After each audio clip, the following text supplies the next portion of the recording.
السلام علیکم ورحمۃ اللہ تعالی وبرکاتہ۔ نحمده ونصلي ونسلم على رسوله الكريم اما بعد فاعوذ باللہ من الشیطان الرجیم بسم اللہ الرحمن الرحیم ان اللہ وملائکته يصلون علی النبی یا ایھا الذین آمنوا صلوا علیہ وسلموا تسلیما اللهم صل على سيدنا ومولانا محمد معدن الجود والكرم وآلہ الكرام وابنہ الكریم وبارک وسلم صلاة وسلاما علیک یا رسول اللہ صلی اللہ تعالی علیہ وسلم۔ سورہ بقرہ آیت نمبر 127 کی تفسیر ہے۔ اللہ تبارک و تعالی ارشاد فرماتا ہے وَإِذْ يَرْفَعُ إِبْرَاهِيمُ الْقَوَاعِدَ مِنَ الْبَيْتِ وَإِسْمَاعِيلُ رَبَّنَا تَقَبَّلْ مِنَّا إِنَّكَ أَنْتَ السَّمِيعُ الْعَلِيمُ۔ اور جب ابراہیم اور اسماعیل اس گھر کی بنیادیں بلند کر رہے تھے یہ دعا کرتے ہوئے کہ اے ہمارے رب ہم سے قبول فرما، بے شک تو ہی سننے والا جاننے والا ہے۔ اس سے پہلے بھی جو آیت کریمہ گزری ہے اس میں حضرت ابراہیم علیہ السلام کی دعا کا ذکر ہے۔ حضرت ابراہیم علیہ السلام نے مکہ مکرمہ شہر کے بارے میں دعا کی تھی کہ اس شہر کو امن والا بنا دے اور یہاں پر رہنے والوں کو پھلوں کا رزق عطا فرما جو اللہ اور یوم آخرت پر ایمان رکھتے ہوں۔ تو اللہ تبارک و تعالی نے ان کی اس دعا کو قبول فرمایا۔ اب اس آیت کریمہ کے اندر خانہ کعبہ کی تعمیر کا ذکر ہے۔ حضرت ابراہیم علیہ السلام نے جو خانہ کعبہ کو تعمیر کیا تھا اس کو اس میں بیان کیا گیا۔ فرماتے ہیں کہ پہلی مرتبہ خانہ کعبہ کی بنیاد حضرت آدم علیہ السلام نے رکھی، یعنی انسانوں کے اعتبار سے اور انسانوں کے لیے جو تعمیر ہوئی ہے وہ سب سے پہلی تعمیر خانہ کعبہ کی حضرت آدم علیہ السلام نے فرمائی، ورنہ حضرت آدم علیہ السلام سے پہلے بھی فرشتوں نے خانہ کعبہ کو تعمیر کیا تھا، یعنی سب سے پہلے خانہ کعبہ کو فرشتوں نے تعمیر کیا تھا۔ اور یہ بات آپ کو معلوم ہونی چاہیے، اس سے پہلے بھی میں نے کسی موقع پر بیان کیا اور آج جمعہ میں بھی یہ بات بیان ہوئی ہے کہ زمین جب بنائی گئی، یہ جب زمین تخلیق ہوئی تو صرف پانی ہی تھا، زمین پر پانی ہی پانی تھا، کہیں پر خشکی نہیں تھی، کہیں پر یہ زمین نہیں تھی، صرف پانی تھا۔ اور اس کے بارے میں اللہ تبارک و تعالیٰ نے قرآن پاک میں ارشاد بھی فرمایا ہے کہ وَكَانَ عَرْشُهُ عَلَى الْمَاءِ، کہ اس وقت اللہ تبارک و تعالیٰ کا عرش پانی پر تھا کیونکہ پوری زمین میں پانی ہی تھا۔ تو یہ زمین کیسے بنی اس کے بارے میں روایتوں میں آیا ہے کہ سب سے پہلے یہ زمین میں جھاگ پیدا ہوئی، ایک جگہ سے وہ جھاگ نکلی، جھاگ سمجھیں نا آپ لوگ، صابن کو ایسے رگڑو پانی کے ساتھ تو وہ جھاگ پیدا ہوئی، تو وہ جھاگ پیدا ہوئی اور اس کے بعد وہ جھاگ پوری زمین میں پھیل گئی اور جہاں جہاں وہ جھاگ پہنچی وہ پھر زمین میں تبدیل ہو گئی، وہ خشکی میں تبدیل ہو گئی، لینڈ میں تبدیل ہو گئی۔ تو اس طریقے سے یہ زمین بنی۔ اور آپ کو یہ بات معلوم ہونی چاہیے کہ سب سے پہلے وہ جھاگ جہاں پر پیدا ہوئی وہی جگہ ہے جہاں پر آج خانہ کعبہ موجود ہے، یعنی خانہ کعبہ جہاں پر موجود ہے وہاں سب سے پہلے وہ جھاگ پیدا ہوئی، پھر وہ جھاگ وہاں سے پوری دنیا میں پھیلی اور زمین بنی۔ اس طریقے سے یہ 7 کانٹیننٹ بن گئے، 7 بر اعظم بن گئے۔ تو سب سے پہلے وہ جھاگ وہاں سے نکلی ہے، اسی وجہ سے مکہ مکرمہ شہر کو ام القریٰ کہا جاتا ہے، یعنی ساری بستیوں کی اصل، کیونکہ وہ جھاگ سب سے پہلے وہیں پر پیدا ہوئی تھی اور وہ جھاگ پھر پھیلی تھی۔ اس کا مطلب کیا ہے کہ دوسری جو بستیاں ہیں وہ اس کی وجہ سے وجود میں آئی ہیں۔ سب سے پہلے جو بستی وجود میں آئی ہے وہ مکہ مکرمہ کی بستی ہے، مکہ مکرمہ کا شہر ہے۔ تو یہ ہوا اور فرشتوں کو اللہ تبارک و تعالیٰ نے انسانوں سے پہلے پیدا فرمایا تھا، اور یہ تھا کہ فرشتوں کی ایک جماعت آسمانوں میں رہتی تھی اور کچھ فرشتے زمین پر رہتے تھے۔ تو آسمانوں کے جو فرشتے تھے وہ اپنی عبادتوں کے لیے بیت المعمور میں جمع ہوتے تھے۔ بیت المعمور یہ 7 آسمانوں سے بھی اوپر، بلکہ عرش الہی سے بھی اوپر ایک گھر فرشتوں کے لیے بنا ہوا ہے۔ فرشتے وہاں پر جمع ہوتے تھے اور اس گھر کا طواف کرتے تھے، بیت المعمور کا وہ طواف کرتے تھے اور وہاں پر اپنی مخصوص عبادتیں کیا کرتے تھے۔ تو اب جو زمین کے فرشتے تھے انہوں نے دیکھا کہ آسمانوں کے فرشتوں کو تو ایک مرکز مل گیا ہے، آسمان کے فرشتے تو بیت المعمور میں جمع ہوتے ہیں اور اپنی عبادت کر لیتے ہیں، بیت المعمور کا طواف بھی کرتے ہیں، لیکن زمین پر کوئی ایسا گھر نہیں ہے کہ زمین کے جو فرشتے ہیں وہ وہاں پر حاضر ہو سکیں اور اس گھر کا طواف کریں، وہاں اپنی مخصوص عبادت کر سکیں۔ تو زمین کے فرشتوں نے اللہ تبارک و تعالیٰ کی بارگاہ میں عرض کیا تھا کہ پروردگار، جس طریقے سے آسمان کے فرشتوں کے لیے ایک گھر ہے، بیت المعمور ہے، جس کا وہ لوگ طواف کرتے ہیں، اسی طریقے سے ہمارے لیے یعنی زمین کے فرشتوں کے لیے بھی کوئی گھر ہونا چاہیے جس کا ہم طواف کر سکیں اور وہاں پر مخصوص عبادت انجام دے سکیں۔ تو اللہ تبارک و تعالیٰ نے فرشتوں کو پھر خانہ کعبہ تعمیر کرنے کا حکم دیا تھا۔ فرشتوں نے خانہ کعبہ وہیں پر تعمیر کیا تھا جہاں پر آج خانہ کعبہ موجود ہے۔ ہاں، فرشتوں کی جو تعمیر تھی وہ مختلف تھی، وہ فرشتوں کے اعتبار سے تھی۔ فرشتوں نے خانہ کعبہ کو سفید چمکدار موتیوں سے تعمیر کیا تھا۔ کیسے موتی؟ سفید چمکدار موتیوں سے تعمیر کیا تھا۔ اور خانہ کعبہ کی دیواریں اس وقت کیسی تھی؟ آر پار نظر آنے والی دیواریں تھیں، جس کو انگلش میں کیا کہا جاتا ہے؟ ٹرانسپیرنٹ، ادھر کا ادھر سے نظر آئے، ادھر کا ادھر سے نظر آئے۔ اور اس وقت ایسا تھا کہ خانہ کعبہ کے اندر بھی داخل ہو سکتے تھے، بلکہ وہ تو حضور پاک صلی اللہ علیہ وسلم کے زمانے میں بھی تھا، حضرت عبداللہ ابن زبیر کے زمانے میں بھی تھا کہ خانہ کعبہ کے اندر بے تکلف ہر کسی کو آنے جانے کی اجازت تھی۔ اب بند کر دیا گیا دروازہ اور خانہ کعبہ کے اندر اب جانے نہیں دیا جاتا، مخصوص لوگ ہی جاتے ہیں۔ تو خانہ کعبہ فرشتوں نے جو تعمیر کیا وہ اس کی دیواریں ٹرانسپیرنٹ تھی۔ حضور پاک صلی اللہ علیہ وسلم نے بھی حدیث پاک میں اپنے ارشاد میں اس کو بیان کیا ہے کہ اندر جو لوگ ہوتے تھے، خانہ کعبہ کے اندر، عمارت کے اندر جو لوگ ہوتے تھے وہ باہر والوں کو دیکھ لیا کرتے تھے اور باہر والے اندر والوں کو دیکھ لیا کرتے تھے۔ ایسی وہ ٹرانسپیرنٹ یہ دیواریں تھیں۔ لیکن ظاہر سی بات ہے کہ یہ انسانوں کے تقاضوں کے مطابق نہیں تھی یہ تعمیر۔ اس لیے حضرت آدم علیہ السلام جب دنیا میں تشریف لائے، زمین پر تشریف لائے، اور خانہ کعبہ میں جب طواف کرنے کی باری آئی تو اللہ تبارک و تعالیٰ نے حضرت آدم علیہ السلام کو حکم دیا کہ وہ خانہ کعبہ کو پھر سے تعمیر کریں انسانوں کے اور انسانیت کے تقاضے کے مطابق۔ وہ فرشتوں کی تعمیر تھی، اب انسانوں کے لیے انسانوں کے اعتبار سے کچھ اور ہونا چاہیے، مختلف ہونا چاہیے۔ تو حضرت آدم علیہ السلام نے وہی مٹی گارے اور اینٹ والی جو تعمیر ہوتی ہے اس انداز میں خانہ کعبہ کو تعمیر کیا تھا، اور ایک عرصے تک خانہ کعبہ اسی حالت پر رہا۔ لیکن جب حضرت نوح علیہ السلام کا زمانہ آیا، حضرت نوح علیہ السلام کے تعلق سے آپ کو معلوم ہونا چاہیے کہ 900 سال تک آپ نے تبلیغ فرمائی، لیکن آپ کی قوم نہیں سدھری، راہ راست پر نہیں آئی۔ کچھ چند گنتی کے لوگ تھے جو ایمان لائے، باقی کے سارے لوگوں نے کفر اختیار کیا، کافر ہو گئے، انکار کر دیا۔ تو حضرت نوح علیہ السلام نے آخرکار ان سے تنگ آ کر، عاجز آ کر اللہ کی بارگاہ میں ان کے لیے عذاب کی دعا فرمائی، ان کے خلاف عذاب کی دعا فرمائی، اور ان پر عذاب آیا، طوفان کا عذاب۔ طوفان نوح بہت ہی مشہور ہے، پانی پوری زمین میں جو وہ بھر گیا اور جتنے بھی لوگ تھے وہ سب برباد ہو گئے، سب ہلاک ہو گئے۔ صرف وہی لوگ زندہ بچے تھے جو حضرت نوح علیہ السلام کی کشتی میں سوار ہو گئے تھے، اور وہ جانوروں کے جوڑے لے لیے گئے تھے تاکہ وہ جانوروں کی بھی جو انسانوں کو ضرورت ہے تو وہ آگے ان کی نسلوں کا سلسلہ چلے ان جوڑوں کے ذریعے سے، وہ بھی کشتی میں رکھ لیے گئے تھے۔ پھر بعد میں ان کو طوفان ختم ہونے کے بعد وہ زمین پر اتار دیا گیا تھا، جنگلوں میں بھیج دیا گیا تھا۔ تو یہ حضرت نوح علیہ السلام کا جو طوفان جب آیا تو یہ ساری عمارتیں بھی اس میں بہہ گئی تھیں، جو عمارتیں، مکانات اور گھر وغیرہ جو کچھ بھی تھا، ایسا وہ سخت طوفان تھا کہ وہ مکانات وغیرہ بھی سب ختم ہو گئے تھے۔ تو خانہ کعبہ اس وقت موجود تھا طوفان نوح آنے سے پہلے، یہ سیلاب آنے سے پہلے فرشتوں نے خانہ کعبہ کی عمارت کو اٹھا لیا اور آسمانوں پر لے گئے۔ فرشتوں، وہ طوفان آنے سے پہلے فرشتے خانہ کعبہ کی عمارت کو اٹھا کر آسمان پر لے گئے۔ اس کا مقصد یہ تھا کہ جب طوفان آئے، جب سیلاب آئے تو خانہ کعبہ کی عمارت کو کوئی نقصان نہ پہنچے، اس لیے وہ اٹھا کر لے گئے۔ اب اس جگہ پر ایک ٹیلا جیسا رہ گیا تھا، ٹیلا ایک چھوٹا سا پہاڑ سرخ رنگ کا ٹیلا تھا خانہ کعبہ کی، وہاں پر کوئی عمارت نہیں تھی۔ حضرت نوح علیہ السلام کے اس طوفان کے بعد، آپ کے زمانے میں جو طوفان آیا تھا اس کے بعد وہ خانہ کعبہ کی کوئی عمارت موجود نہیں، اور ایک عرصے تک خانہ کعبہ اسی حالت میں رہا کہ وہ ایک ٹیلا تھا، اور وہیں پر لوگ جمع ہوتے تھے اور اسی ٹیلے کا طواف کرتے تھے اور پھر چلے جاتے تھے اپنے ملکوں میں، اپنے علاقوں میں۔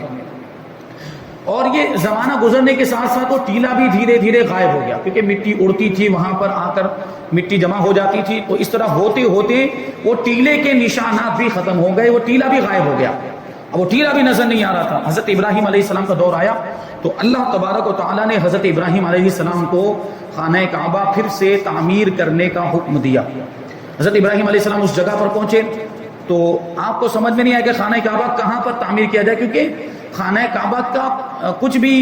یوں پتہ نہیں چل پا رہا تھا، اور اس کی عمارت کے بارے میں اندازہ لگانا بڑا مشکل تھا، کیونکہ جو ٹیلا بھی تھا وہ بھی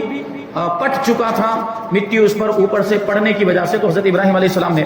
اللہ تبارک و تعالیٰ کی بارگاہ میں عرض کیا کہ مجھے خانہ کعبہ کی حدود بتائی جائے، یعنی حدود اربعہ، چاروں طرف وہ کتنی حد میں تھا، لمبائی چوڑائی اس کی کتنی تھی، کون سے علاقے میں کون سی جگہ پر تھا، تو میں وہاں پر خانہ کعبہ کو تعمیر کروں۔ تو اللہ تبارک و تعالیٰ نے حضرت جبریل امین علیہ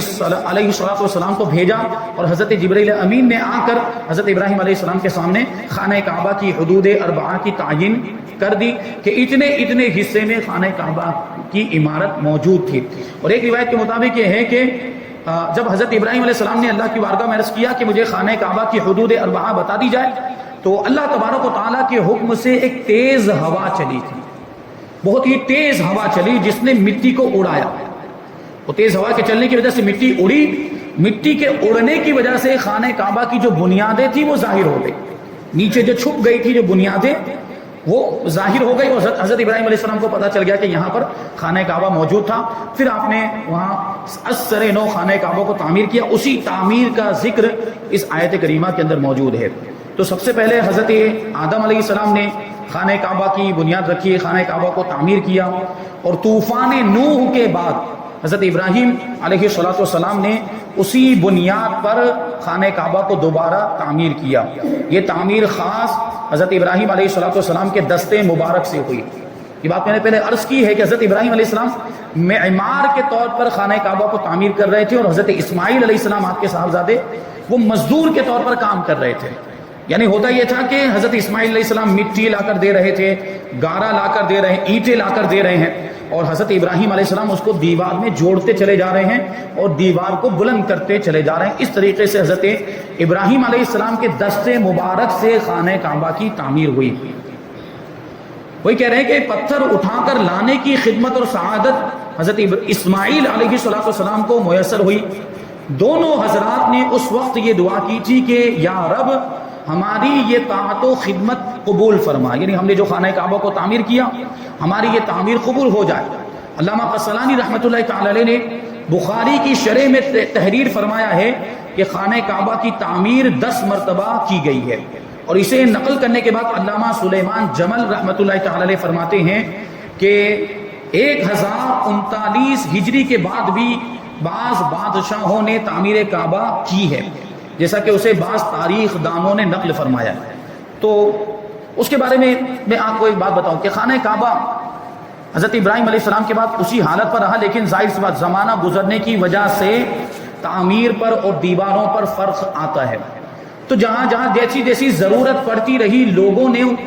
وہ اس کے اعتبار سے اس کی مرمت کی، ریپیئر کرتے رہے زمانہ گزرنے کے اعتبار سے۔ کبھی مٹی گرنے لگ جاتی تھی، کبھی اینٹیں گرنے لگ جاتی تھی، تو اس اعتبار سے لوگ وہاں پر ریپیئرنگ کا کام کر دیتے تھے، مرمت کا کام کر دیتے تھے۔ زمانہ گزرتے گزرتے قبیلہ جرہم یہ عرب کا ایک قبیلہ تھا، کیونکہ خانہ کعبہ کہاں موجود ہے؟ مکہ مکرمہ میں، اور مکہ مکرمہ عرب کا ایک شہر ہے۔ حضرت ابراہیم علیہ السلام نے جب خانہ کعبہ کو تعمیر کیا تو وہاں کوئی بھی آبادی نہیں تھی، یہ حضرت اسماعیل علیہ السلام سے سلسلہ چلا اور پورا یہ عرب آباد ہوا، مکہ مکرمہ شہر یہ اس طریقے سے آباد ہوا۔ تو حضرت ابراہیم علیہ السلام کی تعمیر کے بعد قبیلہ جرہم کے لوگوں نے خانہ کعبہ کو تعمیر کیا تھا، لیکن اس کے بارے میں یہ بتایا جاتا ہے کہ وہ بھی مرمت ہی کی حیثیت رکھتی تھی۔ قبیلہ جرہم کی جو تعمیر تھی وہ مرمت یعنی ریپیئرنگ کا کام کیا تھا انہوں نے۔ یہ ایسا نہیں تھا کہ خانہ کعبہ کی عمارت کو گرا کر ازسر نو پھر سے تعمیر کیا ہو، ایسا نہیں تھا۔ ہاں، قریش کو لوگوں نے جو تعمیر کی تھی اس وقت حضور پاک صلی اللہ علیہ وسلم بھی موجود تھے، یعنی یہ اعلان نبوت سے پہلے کی بات ہے۔ حضور پاک صلی اللہ علیہ وسلم نے اعلان نبوت نہیں فرمایا تھا، اس سے پہلے کی بات ہے کہ قبیلہ قریش کے لوگوں نے، حضور پاک صلی اللہ علیہ وسلم کا قبیلہ ہے، ان لوگوں نے خانہ کعبہ کی عمارت کو گرا کر پھر سے تعمیر کیا تھا۔ ہوا یہ تھا کہ سیلاب آیا، اس کی وجہ سے وہ سیلاب کی وجہ سے خانہ کعبہ کی دیواروں کو بہت زیادہ نقصان پہنچا تھا، اس لیے قبیلہ قریش کے بڑے بڑے لوگوں نے مل بیٹھ کر یہ فیصلہ کیا کہ خانہ کعبہ کی جو دیواریں ہیں اس کو گرا کر پھر سے تعمیر کیا جائے۔ اب ظاہر سی بات اس میں خرچہ بھی ہونے والا تھا، تو قریش کے لوگوں نے چندہ کیا، خانہ کعبہ کو تعمیر کرنے کے لیے چندہ کیا گیا۔ اب خوب وہ اپنے اعتبار سے ان لوگوں نے چندہ کیا، اعلان وغیرہ ہوا، چندہ وہ زیورات جمع ہوئے، درہم و دینار جمع ہوئے، سونا چاندی سب جمع ہوا۔ وہ خانہ کعبہ کی تعمیر شروع ہو گئی، اور یہ تعمیر ایسی تھی کہ اس میں نبی پاک صلی اللہ علیہ وسلم نے بھی حصہ لیا، یعنی اعلان نبوت نہیں فرمایا تھا لیکن نبی پاک صلی اللہ علیہ وسلم نے اس تعمیر میں حصہ لیا ہے، حضور اس میں شریک ہوئے تھے۔ وہ حجر اسود کو نصب کرنے والا واقعہ اس سے پہلے میں نے کبھی کسی موقع پر بیان کیا ہے، یعنی جب خانہ کعبہ بن کے تیار ہو گیا، تعمیر مکمل ہو گئی، تو یہ سوال آ گیا تھا کہ حجر اسود کو اس کی جگہ پہ نصب کون کرے گا، لگائے گا کون؟ تو بڑا اختلاف ہو گیا تھا، جھگڑا ہو گیا تھا اور جنگ کی نوبت آ گئی تھی۔ بہرحال وہ دوسرا واقعہ۔ تو خانہ کعبہ اس وقت تعمیر ہوا تو لوگوں نے جو چندہ جمع کیا تھا وہ چندہ کم پڑ گیا، جو چندہ ان لوگوں نے جمع کیا تھا خانہ کعبہ کو تعمیر کرنے کے لیے وہ چندہ کم پڑ گیا، تو ایک طرف کا کچھ حصہ جو حضرت ابراہیم علیہ السلام کی بنیادوں کے مطابق خانہ کعبہ کا حصہ تھا، لیکن چونکہ ان کے پاس پیسے ختم ہو چکے تھے، جو مال جمع کیا تھا چندہ کر کے وہ ختم ہو چکا تھا، اس لیے قبیلہ قریش کے لوگوں نے کیا کیا کہ اتنے حصے، ایک مخصوص حصے کو باہر چھوڑ دیا اور ایک سیدھی دیوار بنا دی۔ تو وہ کون سا حصہ ہے؟ وہ حتیم کا حصہ ہے۔ حتیم کا حصہ آپ لوگ جانتے ہوں گے، تصویر میں اگر آپ نے دیکھا یا جو لوگ گئے ہیں تو ان لوگوں نے دیکھا ہوگا کہ خانہ کعبہ کی ایک جانب میں وہ گول دیوار بنی ہوئی ہے، خانہ کعبہ کی ایک طرف وہ گول دیوار، ایسے اس کو حتیم کہا جاتا ہے، یہ خانہ کعبہ کا ہی حصہ ہے۔ حضرت ابراہیم علیہ السلام کی جو تعمیر تھی اس میں یہ والا حصہ خانہ کعبہ کے اندر موجود تھا، یعنی کیا مطلب تھا کہ باقی تین جانب سے تو سیدھی دیوار تھی خانہ کعبہ کی، لیکن یہ جو حتیم والی، جو حتیم کی طرف والا جو حصہ ہے، یہاں جو دیوار تھی وہ ایسے گول تھی، یعنی جس طرح ابھی حتیم ہے اسی طرح یہاں کی دیوار گول تھی، لیکن قریش کے لوگوں نے وہ چندہ ختم ہو جانے کی وجہ سے بس ایک دیوار ایسے سیدھی بنا دی اور حتیم والے حصے کو باہر چھوڑ دیا۔ تو چونکہ وہ مجبوری کی بات تھی اس لیے اس کو ویسے ہی رہنے دیا گیا۔ اب بہرحال جب حضور پاک صلی اللہ علیہ وسلم نے اعلان نبوت فرمایا اور سب مسلمان ہوئے، پھر وہ بڑی تفصیل ہے، لوگوں نے یہ سوال بھی پوچھا تھا کہ پھر حضور پاک صلی اللہ علیہ وسلم نے اس حصے کو اندر شامل کیوں نہیں کر لیا بعد میں جب اسلام کا غلبہ ہو گیا تو حضور پاک صلی اللہ علیہ وسلم نے ارشاد فرمایا، یا ام المؤمنین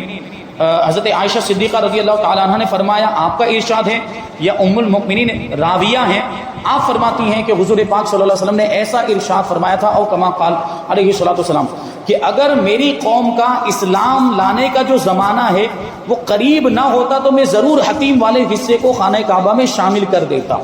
یہ حضور نے ارشاد فرمایا، یعنی مطلب کیا تھا کہ میری قوم کے لوگ ابھی ابھی مسلمان ہوئے ہیں اور یہ بہت پرانے زمانے سے خانہ کعبہ کو اسی حالت میں دیکھتے آ رہے ہیں کہ وہ حتیم والا حصہ باہر ہے اور یہ ابھی ابھی مسلمان ہوئے ہیں، ان کے سامنے ابھی یہ چیز اگر کی جائے، یعنی حتیم والے حصے کو خانہ کعبہ میں شامل کر لیا جائے تو ان کے لیے ایک نئی چیز ہوگی، ان کو عجیب لگے گا اور ہو سکتا ہے اس کی وجہ سے وہ اعتراض کرنے لگ جائیں، ان کو اچھا نہ لگے اور ممکن ہے کہ کچھ لوگ مرتد ہو جائیں، اسلام سے پھر جائیں۔ وہ یہ کہ باپ دادا کا تو بہت بڑا حوالہ دیا جاتا ہے، ابھی بھی ہم دیکھتے ہیں نا بہت ساری چیزوں کے اندر باپ دادا کے حوالے کے، بھائی بہت پہلے سے یہ چیز چلی آ رہی ہے، باپ دادا کے زمانے سے، بزرگوں کے زمانے سے یہ چیز چلی آ رہی ہے، اس کو ہم نہیں بدلیں گے وغیرہ وغیرہ۔ علماء کی بات کے سامنے باپ دادا کی بات کو پیش کیا جاتا ہے، بسا اوقات شریعت کے مقابلے میں بھی باپ دادا کے رسم و رواج کو پیش کیا جاتا ہے کہ ہم دیکھتے ہیں۔ اس وجہ سے حضور پاک صلی اللہ علیہ وسلم نے حتیم والے حصے کو خانہ کعبہ میں شامل نہیں کیا۔ ہاں، حضرت عبداللہ ابن زبیر رضی اللہ تعالیٰ عنہ نے بعد میں اس حصے کو خانہ کعبہ میں شامل کیا تھا۔ حضرت عبداللہ ابن زبیر رضی اللہ تعالیٰ عنہ بڑے جلیل القدر صحابی ہیں، آپ نے بھی یزید سے مقابلہ کیا، واقعہ کربلا کے بعد یزید سے آپ نے مقابلہ کیا تھا۔ یزید نے جو واقعہ کربلا کے بعد حملہ کروایا تھا، مکہ مکرمہ پر بھی حملہ کروایا تھا اور مدینہ منورہ پر بھی حملہ کروایا تھا، اور ان ظالموں نے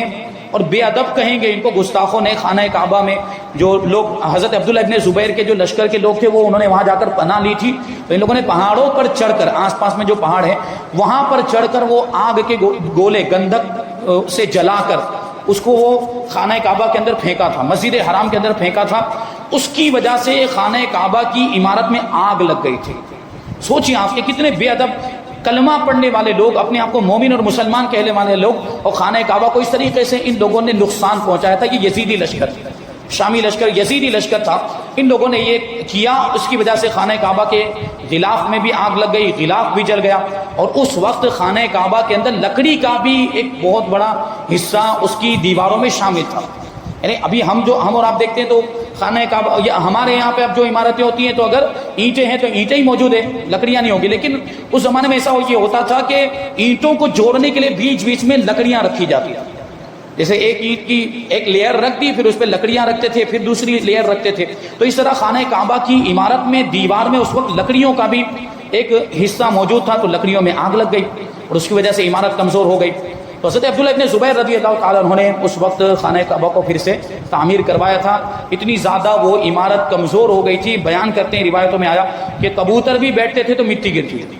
خانہ کعبہ کی عمارت پہ اگر وہ دیوار پر اگر کبوتر بھی بیٹھتے تھے تو مٹی گرتی تھی، اینٹیں گرنے لگ جاتی تھی، اتنی کمزور ہو گئی تھی. کیونکہ بیچ بیچ میں جو لکڑیاں تھیں وہ جل گئی تھی، لکڑیوں کے جلنے کی وجہ سے بیچ میں گیپ ہو گیا تھا، کچھ بھی اس پر وزن پڑتا تھا تو وہ مٹی گرنے لگ جاتی تھی اور اینٹیں گرنے لگ جاتی تھی. حضرت عبداللہ ابن زبیر رضی اللہ تعالیٰ عنہ نے اس کو پھر اچھے انداز میں تعمیر کرایا اور حتیم والا حصہ حضرت عبداللہ ابن زبیر رضی اللہ تعالیٰ عنہ نے خانہ کعبہ میں پھر سے شامل کر دیا تھا. اور اس تعمیر میں حضرت عبداللہ ابن زبیر نے 2 دروازے بنائے تھے. ایک دروازہ تو وہ جو ابھی موجود ہے اور دوسرا دروازہ بالکل اس کے اپوزٹ سائڈ میں، بالکل اس کے مد مقابل. اور یہ جو دونوں دروازے تھے وہ زمین سے متصل تھے، زمین سے لگے ہوئے. ابھی جو دروازہ ہے وہ کیا ہے؟ زمین سے اونچا ہے. اگر اندر جانا ہو تو وہ سیڑھی لگانی پڑتی ہے. وہ سیڑھی لے کر آتے ہیں، سیڑھی رکھتے ہیں. ان کا بادشاہ جب جاتا ہے تو آپ نے ویڈیو وغیرہ میں دیکھا ہوگا، وہ سیڑھی لگاتے ہیں، وہ سیڑھی پہ چڑھ کے دروازہ کھول کے پھر اندر داخل ہوتے ہیں. تو اس زمانے میں حضرت عبداللہ ابن زبیر کی تعمیر میں جو دروازے بنائے گئے تھے وہ زمین سے متصل تھے اور ہر کسی کو اندر داخل ہونے کی اجازت تھی. کیا ہوتا تھا کہ ایک دروازے سے داخل ہوتے تھے، دوسرے دروازے سے نکل جایا کرتے. تو اس کے بارے میں اور بھی بہت ساری باتیں ہیں. حضرت عبداللہ ابن زبیر ایسے جلیل القدر صحابی ہیں کہ ان کے بارے میں فرمایا گیا ہے کہ ہجرت کرنے کے بعد، مدینہ منورہ آنے کے بعد، مدینہ منورہ میں سب سے پہلے مسلمانوں کے گھروں میں جس بچے کی ولادت ہوئی ہے وہ حضرت عبداللہ ابن زبیر ہے رضی اللہ تعالیٰ عنہ. انشاءاللہ وہ اور بھی کچھ باتیں اس کے بارے میں آئندہ درس میں ہم شامل کریں گے اور آیت نمبر 128 کی تفسیر بھی ہم آئندہ درس میں شامل کریں گے. اللہ تبارک و تعالیٰ کی بارگاہ میں دعا ہے کہ جو کچھ بھی بیان ہوا اس پر ہم سب کو عمل کرنے کی توفیق عطا فرمائے اور نور قرآن سے ہم سب کے دلوں کو روشن اور منور فرمائے. وما علینا الا البلاغ. السلام علیکم.